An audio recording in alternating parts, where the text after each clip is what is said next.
I also think that the church that we have today, if Paul walked into it, Yeshua walked into it, I think that they they wouldn't recognize it compared to what it was in the first century.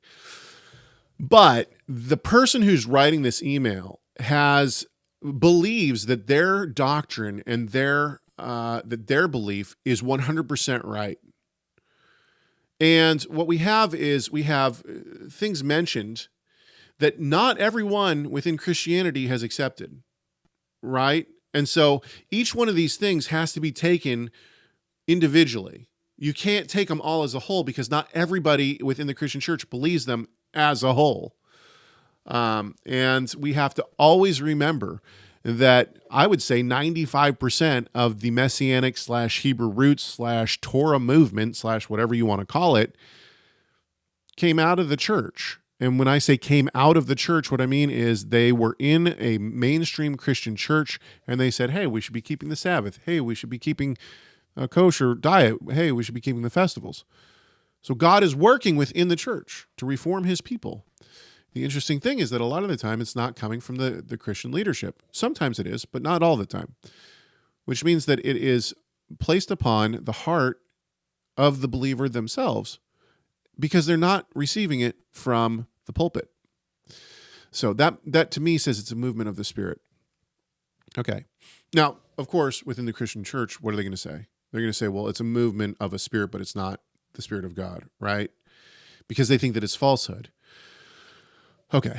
Let's see here. Is the Messiah of the Christianity one that upholds the law or does away with the law? Which one fits the image of God as he presents himself in the scripture?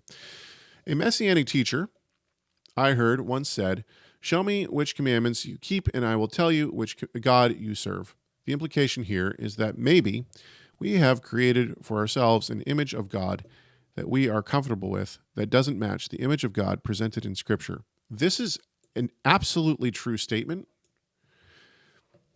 but it applies to all of us.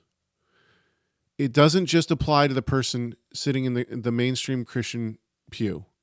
It applies to everyone, including the people in the Hebrew roots movement. I mean, look, I don't know who this person is. I don't know what church they go to, what synagogue they go to, what congregation they go to, right? But, notoriously the Hebrew roots movement has all sorts of errant doctrine. The Messianic movement follows after rabbinic literature a lot and oftentimes falls into that trap, right? Not that all of that's bad, right? Once again, I hold to a lot of Messianic Jewish practice, but there's this want within the Messianic Jewish circles to say, oh, well, you need to be keeping the rabbinic traditions.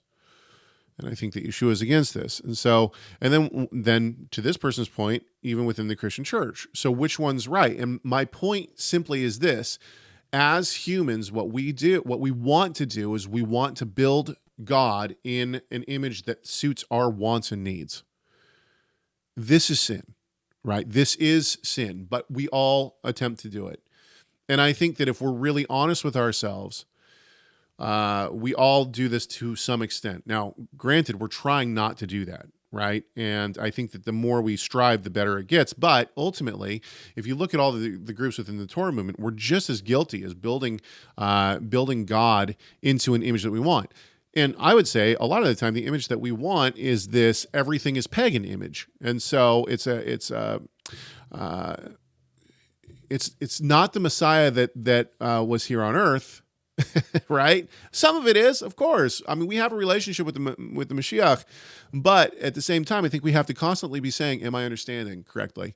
The John 17 Project, I think the same desire that is driving many to leave Protestant churches and become Catholic or Orthodox is the same desire, yes, that brings many to Torah. People are wanting to walk like the Messiah. That's right.